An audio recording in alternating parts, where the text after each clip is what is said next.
2017년과 2018년 우리나라 국회 국정감사에서는 청소년 에이즈 문제가 2년 연속으로 다뤄졌습니다.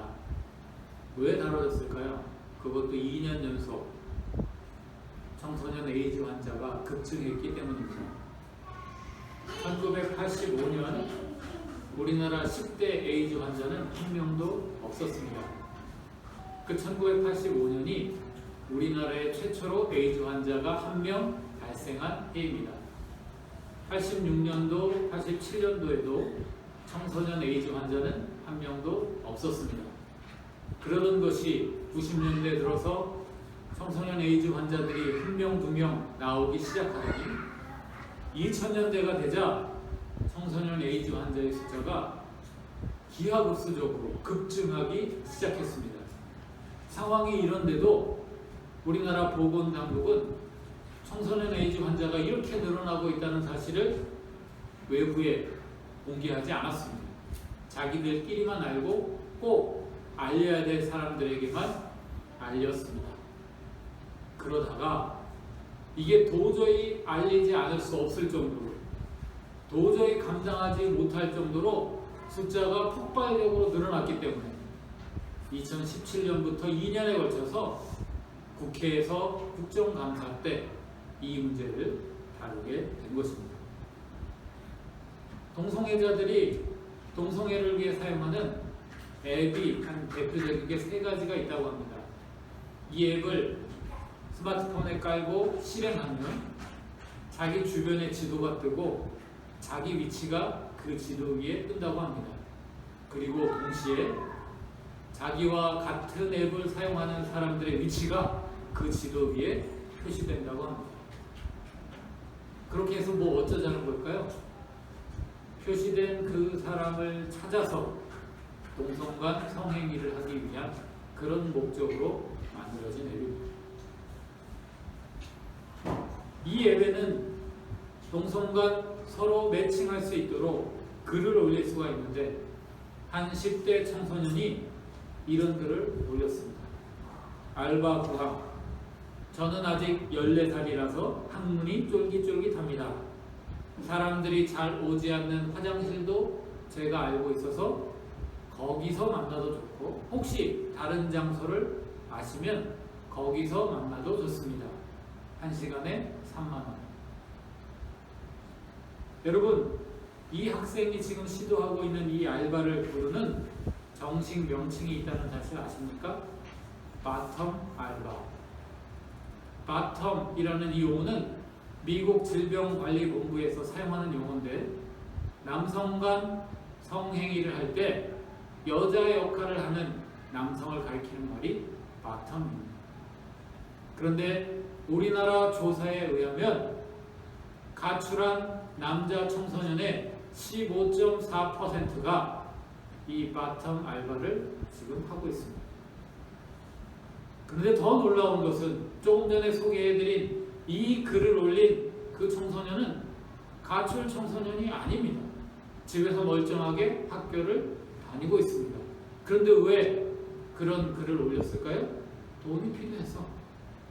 용돈을 마련하려고, 유흥비 마련하려고 그 글을 올린 겁니다. 여러분, 이 이야기가 먼 나라 유럽이나 미국의 이야기가 아니라 2020년 우리나라의 현실입니다. 청소년 에이즈 환자가 왜 그렇게 폭발적으로 늘어납니까? 동성애 인구자가 그만큼 많기 때문입니다. 동성애자들은 동성애 대상들을 찾습니다. 그런데 그 대상이 되기 쉬운 사람들은 누구예요? 상대적으로 연약하고 돈 없고 약자인 우리의 청소년들입니다.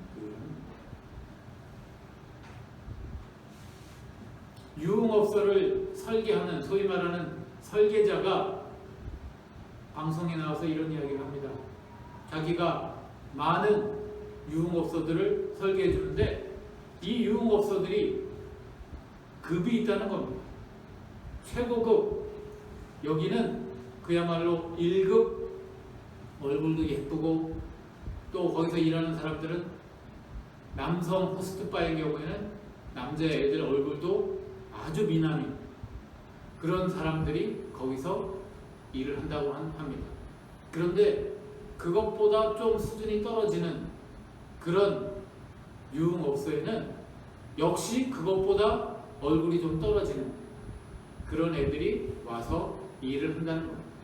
그런데 놀라운 것은 그 유흥업소에 찾는 손님들이 남성 접대부를 부른다는 겁니다.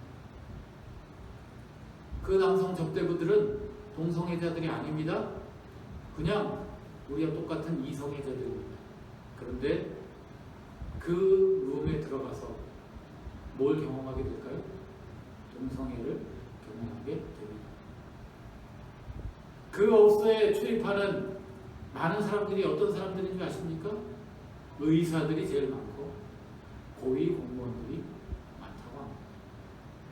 여러분, 이게 지금 우리가 살아가고 있는 자랑스러운 대한민국의 실상입니다.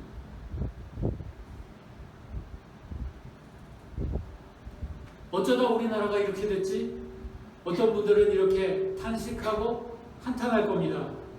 그리스도인이 아니어도 이런 현실에 대해서 참 문제다 이렇게 생각하는 사람들이 틀림없이 많이 있을 것입니다.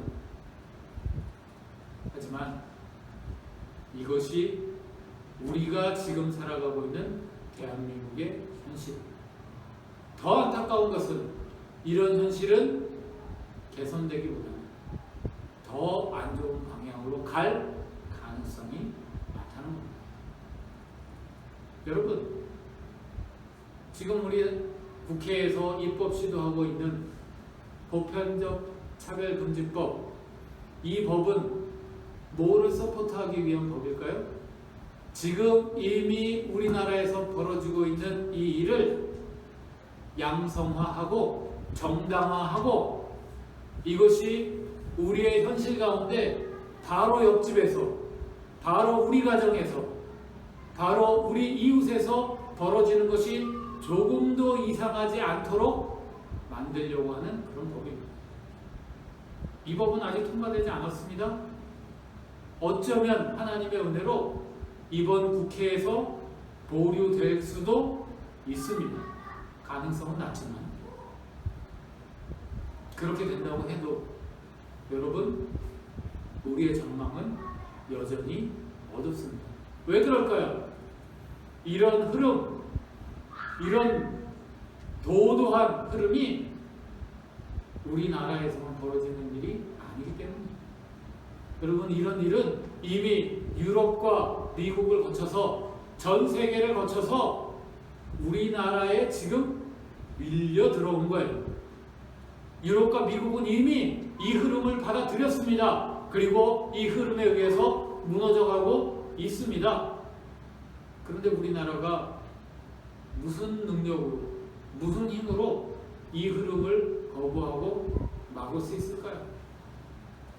시간의 문제지 10중 8구 머지않은 장래에 우리나라에도 이런 법이 받아들여지게 되고 이런 현실이 바로 우리의 이야기로 받아들여지게 될 것입니다.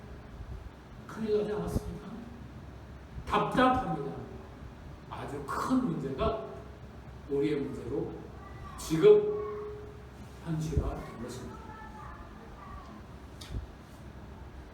그런데 여러분, 어쩌다 이 세상이, 우리 대한민국을 포함한 이 전 지구가 이 모양 이 꼴이 됐을까요? 오늘 말씀은 우리가 이 모양 이 꼴이 된 것이 하나님의 진노의 결과라고 말씀하고 있습니다. 18절 말씀에 이렇게 이야기합니다. 하나님의 진노가 불의로 진리를 막는 사람들의 모든 경건하지 않음과 불의에 대해서 하늘로부터 나타났다. 뭐가 나타났습니까? 하나님의 진노하심이 나타났습니다. 누구 때문에요? 불의로 진리를 막는 사람들 때문에. 이 사람들이 어떤 사람들일까요? 이 사람들은 19절, 20절, 21절, 22절, 23절 말씀을 보면 한마디로 말해서 하나님을 하나님으로 인정하지 않는 사람들. 하나님께서는 하나님이 창조하신 이 세상 가운데 하나님을 알만한 것을 보여주셨습니다. 이 세상을 바라보면 하나님이 계시고 하나님이 이 세상의 주인 되심을 알 수가 있습니다. 그런데 이 하나님이 보여주신 증거들과 하나님이 보여주신 이 명백한 하나님의 영광을 인정하지 않고, 하나님은 없어? 하나님은 내 인생에, 이 세상에 존재하지 않아 하고 거부하는 그 사람들, 바로 그 사람들 때문에 하나님의 진노가 이 세상 가운데 나타난 것입니다. 그 하나님의 진노가 어떤 방식으로 나타났는가 24절부터 보여주고 있습니다. 24절, 25절, 26절, 27절 어떤 이야기를 하고 있습니까? 대표적인 예가 사람들의 동성애 행위로 하나님의 진노가 나타나게 되었다. 오늘 말씀은 이렇게 말씀하고 있습니다. 24절 보십시오. 그러므로 하나님께서 그들을 마음의 정욕대로 더러움에 내버려 두사 그들의 몸을 서로 욕되게 하게 하셨습니다. 사람들이 하나님은 없다 거부했습니다. 그러자 하나님이 그들의 그 더러운 정욕대로, 그래? 네 그 마음대로, 네가 믿는 그 믿음대로 잘 살아봐. 그렇게 그들을 내버려 두셨습니다. 그러자 어떤 행위가 나타납니까? 동성애 행위가 나타나고 26절 말씀 다시 말합니다. 이 때문에 하나님께서 그들을 부끄러운 욕심에 내버려 두셨으니 곧 그들의 여자들도 순리대로 쓸 것을 바꾸어 영리로 쓰며 그와 같이 남자들도 순리대로 여자 쓰기를 버리고 서로 향하여 음욕이 부릴 듯하며 남자가 남자와 더불어 부끄러운 일을 행하여 그들의 그릇 때문에 상당한 보응을 그들 자신이 받았느니라. 사람들은 뭘 했습니까? 하나님은 없다. 나는 하나님을 부인한다. 그렇게 했습니다. 그러자 하나님께서 어떻게 하셨어요? 그래? 네 믿음대로, 네 그 더러운 마음대로 살아라. 버려 두셨습니다. 그 결과는 뭡니까? 대표적으로 동성애와 같은 그런 범죄가 인간들 사이에 만연하게 되었다는 겁니다. 여러분 뿐만 아닙니다. 28절 이하에서는 우리 인간이 저지르는 모든 죄악도 바로 여기서 비롯되었음을 분명히 말씀해주고 있습니다. 28절 또한 그들이 마음에 하나님 두기를 싫어하며 하나님께서 그들을 그 상실한 마음대로 내버려 두사 합당하지 못한 일을 하게 하셨으니 곧 모든 불의, 추악, 탐욕, 악의가 가득한 자요 시기, 살인, 분쟁, 사기, 악독이 가득한 자요 수근수근하는 자요 비방하는 자요 하나님께서 미워하시는 자요 능욕하는 자요 교만한 자요 자랑하는 자요 악을 도모하는 자요 부모를 거역하는 자요 우매한 자요 배약하는 자요 무정한 자요 무자비한 자. 우리가 인간 세상에 지금 겪고 있는 모든 죄악이 결국 어디서 왔습니까? 하나님은 없다. 나는 하나님을 부인한다. 하나님을 믿지 않는다. 인간이 하나님을 거부했을 때 하나님이 그래 네 마음대로 그 믿음대로 살아 라고 내버려 두심으로 우리 인간 세상 가운데 동성애를 비롯한 이 모든 죄악들이 우리가 매일 겪는 현실로 우리의 일상으로 주어지게 되었다는 것입니다. 이게 하나님이 우리에게 내리신 하나님의 진노의 내용입니다. 사랑하는 여러분, 오늘 이 말씀이 이야기해주고 있는 이 온갖 죄악들, 이것이 사실 우리가 경험하고 있는, 우리가 매일 호흡하고, 우리가 매일 겪고, 우리가 매일 보고, 매일 듣고, 우리가 매일 뼈저리게 느끼는 우리의 현실 아닙니까? 우리의 삶 가운데는 온갖 죄악이 만연하고 있습니다. 죄악이 우리의 현실이에요. 우리가 욕하는 정치인들, 우리가 욕하는 경제인들, 우리가 욕하는 소수의 범죄자들만의 문제가 아니라 우리의 이웃에 우리와 함께 살아가고 있는 바로 우리 자신의 문제입니다. 그런데 이 문제가 무엇 때문입니까? 하나님을 거부하는, 하나님이 없다라고 말하는 우리의 불신 때문이라는 것입니다. 그런데 여러분, 오늘 말씀은 이런 암울한 우리의 현실에 희망이 있다고 말씀해 주고 있습니다. 이런 암울한 현실이 끝장나고 생명이, 새로운 현실이 우리에게 주어졌다고 말하고 있습니다.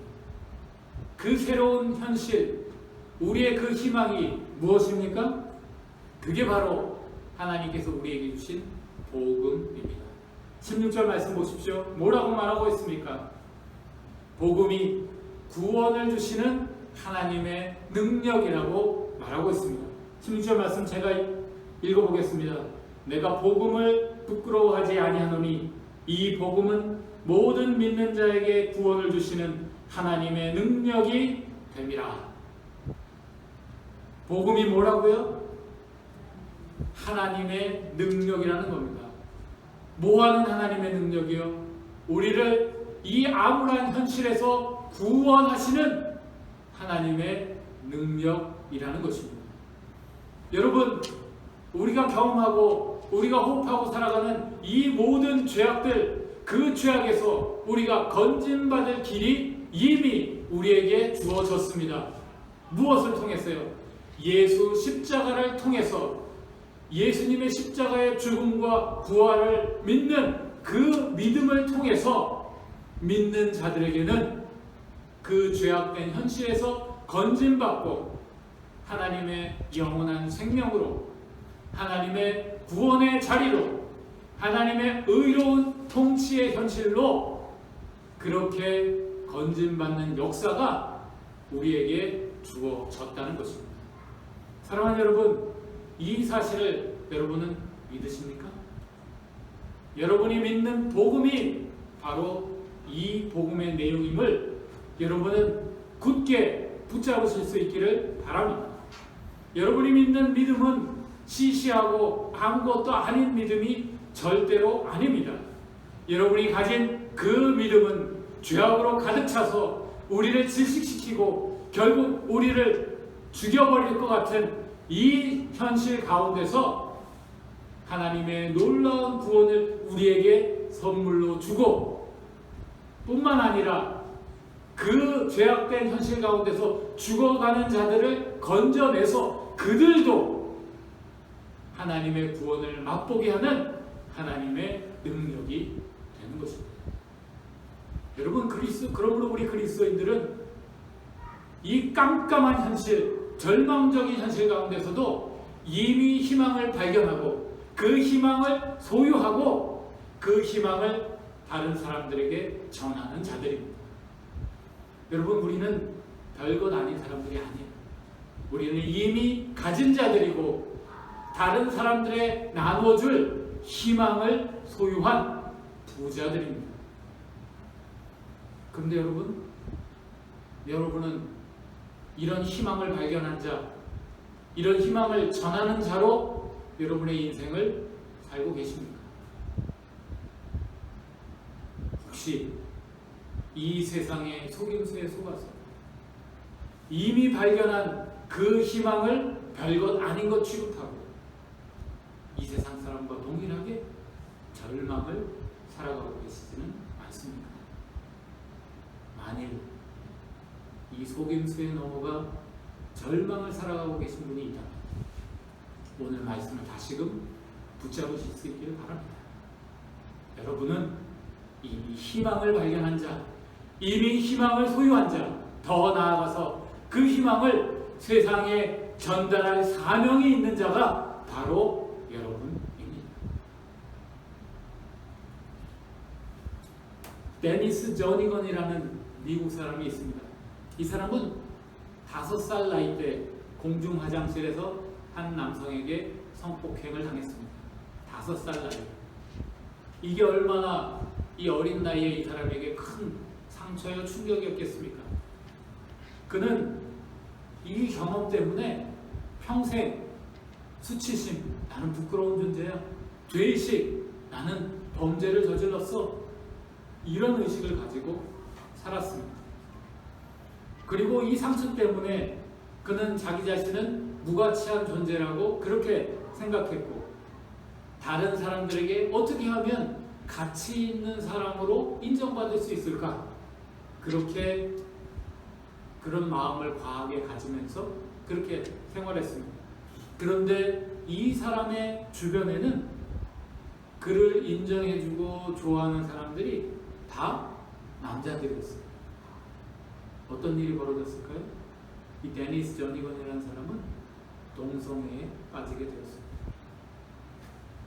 그는 이 기간 동안에도 계속 교회를 다녔어요. 그리고 동성애 행위는 계속 되었습니다. 마음 한편에는 죄책감이 있습니다. 하지만 그 행위를 끊지는 못했습니다. 그러던 어느 날 그는 어떤 찬양 집회에 참석했다가 하나님의 음성을 듣게 됩니다. 하나님께서는 내가 그 죄로부터 빠져나오고 싶어하는 걸 알고 계신다. 하나님께서는 너를 사랑하십니다. 하나님께서는 네가 솔직해지기를 기다리십니다. 이 사람은 이 순간 하나님 앞에서 그리고 사람 앞에서, 여러분, 저는 동성애자입니다. 저는 동성애 행위를 지금도 계속하고 있는 죄인입니다. 저는 이게 죄라는 것을 이 시간 고백합니다. 그리고 예수님께 저는 돌이킵니다. 그가 이렇게 하나님 앞에서 결단했을 때 놀랍게도 이 사람에게 변화가 생깁니다. 그 전까지 지속했던 동성애 행위를 끊게 됩니다. 그리고 그는 사랑하는 여성을 만나서 가정을 꾸리게 됩니다. 아이들도 9명이나 낳게 됩니다. 그리고 하나님이 그에게 주신 달란트를 따라 그는 하나님을 찬양하는 사역을 행하기 시작합니다. 여러분 혹시 이 찬양 아십니까? 약할 때 강함 대신에 나의 모든 것 되신 주 나의 모든 것. 이 찬양도 데니스 저니건, 바로 이 사람이 만든 찬양입니다. 그는 이 찬양을 비롯한 많은 찬양을 부르면서 사람들 앞에 자신의 경험을 함께 나누고 하나님께로 돌아올 것을 이야기했습니다. 그러자 놀랍게도 동성애에 빠졌던 수많은 사람들이 회심하고 변화되어서 동성애 행위를 끊고 탈동성애자가 되어서 그리스도인으로 변화되는 역사가 나타나게 되었습니다. 사랑하는 여러분, 동성애자들이나 동성애를 지지하는 사람들은 동성애는 선천적인 것이다. 따라서 그 사람들은 비난받을 이유가 전혀 없고 그 사람들은 우리의 존중을 받고 그들의 인권은 귀하게 여김을 받아야 된다. 이렇게 주장합니다. 그들의 인권 존중받아야 됩니다.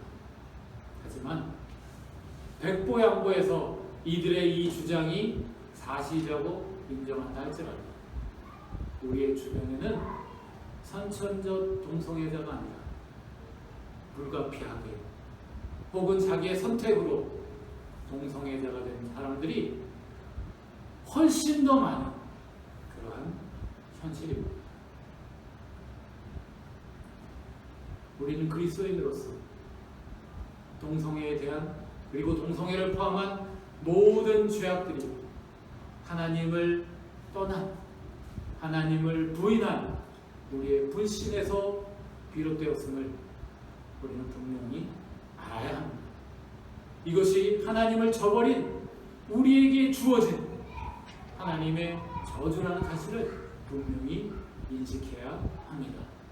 그리고 우리의 이 저주로부터 자유케 하시고 예수 그리스도의 십자가의 복음을 굳게 붙잡고 이 복음만이 이 문제를 포함한 우리 인류의 모든 문제의 유일한 해결책이 된다는 굳건한 믿음으로 지금도 소망 없이 살아가는 죽음을 살아가는 사람들에게 이 복음을 전파하는 그 사명을 감당해야 될 것입니다.